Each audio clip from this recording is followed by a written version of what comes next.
요셉이 그들에게 가까이 오기 전에 그들이 요셉을 멀리서 보고 죽이기를 꾀하여 서로 이르되 꿈꾸는 자가 오는도다.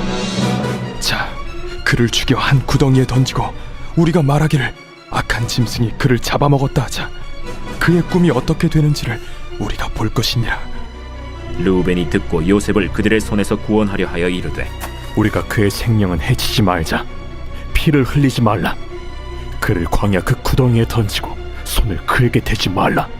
이는 그가 요셉을 그들의 손에서 구출하여 그의 아버지에게로 돌려보내려 함이었더라. 요셉이 형들에게 이르매 그의 형들이 요셉의 옷 곧 그가 입은 채색 옷을 벗기고 그를 잡아 구덩이에 던지니 그 구덩이는 빈 것이라 그 속에 물이 없었더라. 그들이 앉아 음식을 먹다가 눈을 들어본즉 한 무리의 이스마엘 사람들이 길르앗에서 오는데 그 낙타들의 향품과 유향과 몰약을 싣고 애굽으로 내려가는지라. 유다가 자기 형제에게 이르되 우리가 우리 동생을 죽이고 그의 피를 덮어둔들 무엇이 유익할까? 자, 그를 이스마엘 사람들에게 팔고 그에게 우리 손을 대지 말자. 그는 우리의 동생이요 우리의 혈육이니라. 하매 그의 형제들이 청종하였더라. 그때 미디안 사람 상인들이 지나가고 있는지라 형들이 요셉을 구덩이에서 끌어올리고 은 20에 그를 이스마엘 사람들에게 팔매 그 상인들이 요셉을 데리고 애굽으로 갔더라.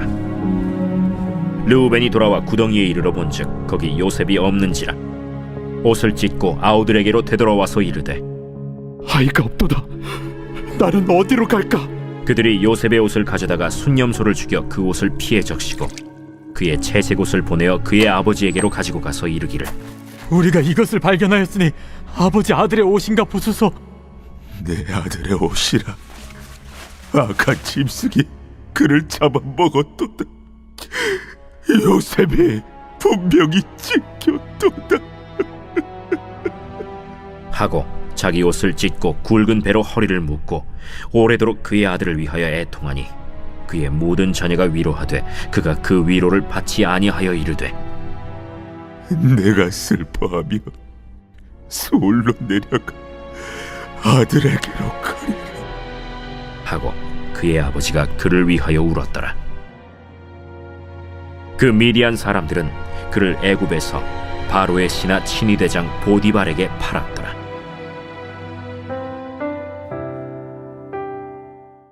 할렐루야. 오늘은 하나님 말씀 창세기 37장 18절부터 36절까지 말씀을 함께 묵상하겠습니다.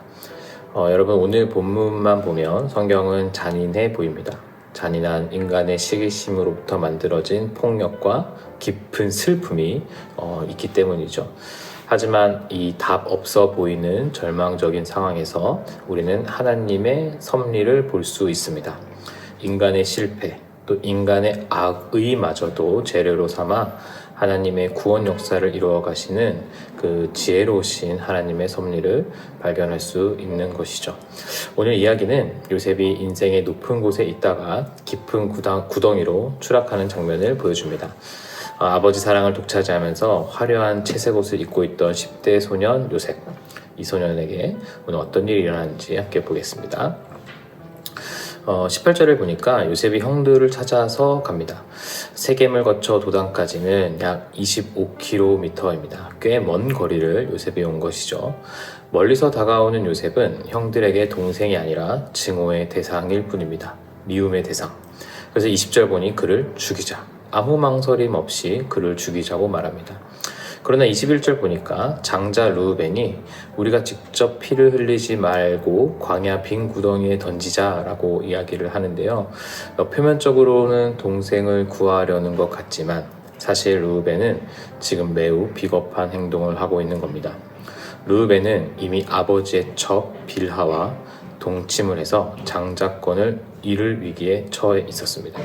그러니까 도덕적 권위로 동생들을 꾸짖지 못하고 나중에 아버지 점수를 만회하기 위해서 은밀한 구출을 지금 시도하고 있는 것이죠. 그 내용이 22절의 내용입니다. 나중에 아버지가 사랑하는 아들 요셉을 구해내면 아버지가 장자권을 회복해 줄 거라고 믿었던 겁니다. 비겁한 것이죠.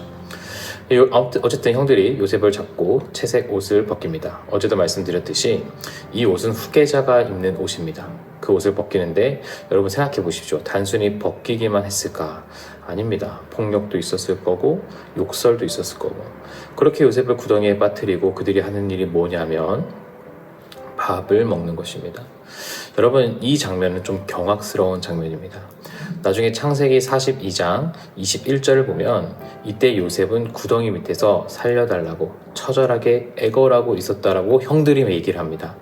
그런데 형들은 밥 좀 달라고, 배고프다고, 제발 좀 살려달라고 하는 동생의 비명을 들으면서 뭐라고 있는 겁니까? 식사를 하고 있는 겁니다. 어떻게 인간이 이럴 수 있을까? 저는 예전에 이 본문을 보면서 사람들이 단체로 죄를 지으면 그때 당시에는 죄책감이 경감될 수 있구나라는 것을 배웠습니다. 왜 그렇습니까? 나 말고도 모두가 죄를 지으니까요.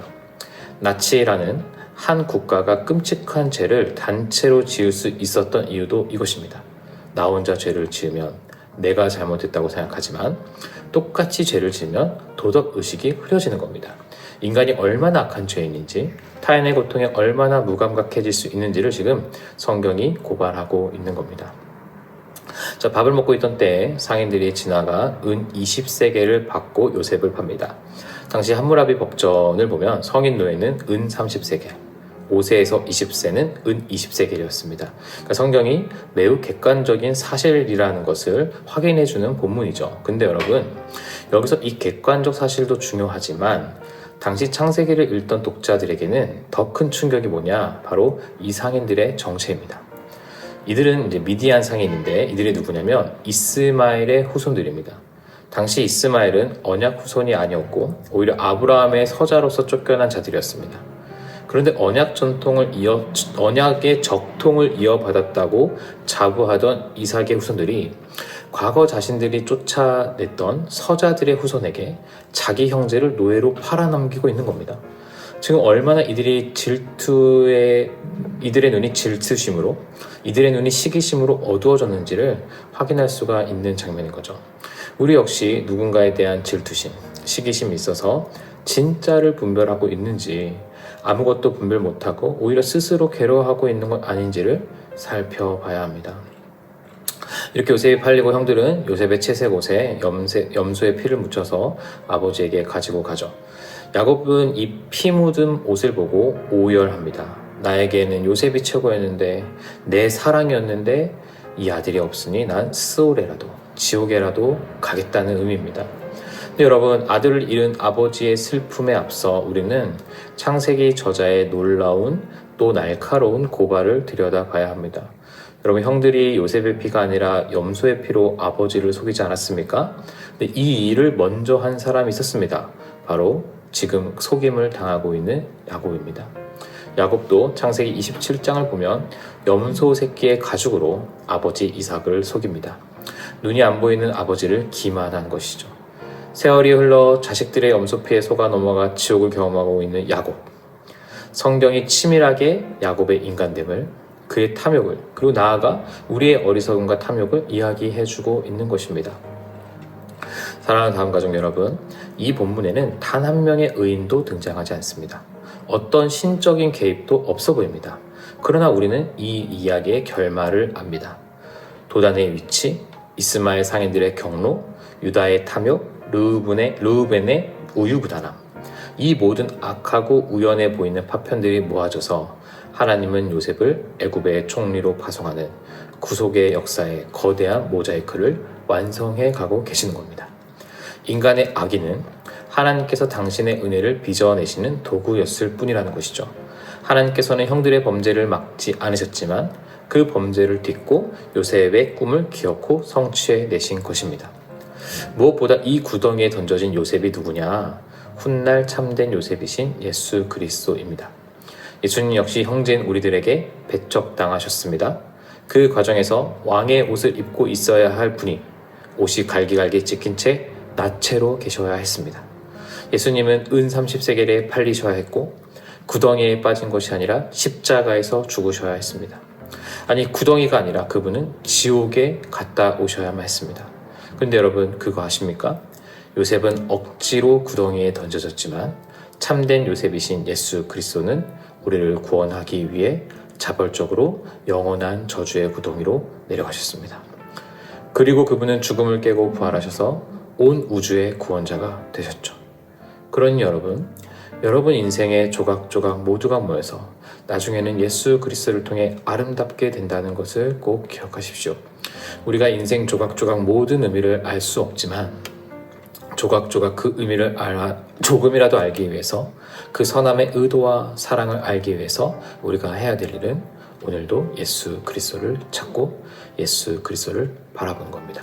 사랑하는 다원가정 여러분, 예수 그리스도를 찾으십시오. 하나님께서 여러분을 향한 회복의 톱니바퀴를 어둠 속에서도 한치 오차 없이 돌리고 계십니다. 그리고 그분이 가장 선하십니다. 기도하겠습니다. 걸어가시 하나님, 창세기의 이 어두운 기록 앞에서 우리 내면 깊은 곳에 따리를 들고 있는 형제들과 같은 질투, 그리고 악의, 그리고 타인의 고통에 무감각한 죄성을 정직하게 바라보길 원합니다. 그러나 주님, 인간의 악이마저도, 인간의 불순한 의도마저도 꺾으시며 당신의 뜻을 이루어내시는 그 크신 하나님을 우리가 또 신뢰하기를 원합니다. 우리를 살피시기 위해 친히 십자가의 구덩이로 내려가신 예수 그리스도의 그 깊은 은혜만을 우리가 기쁨으로 삼아, 위로로 삼아 오늘 우리가 마주한 거칠고 냉혹한 이 현실을 믿음으로 견디는 하루 될 수 있도록 주님, 우리 다음 가족들을 붙들어 주옵소서. 살아계신 예수님의 이름으로 기도합니다.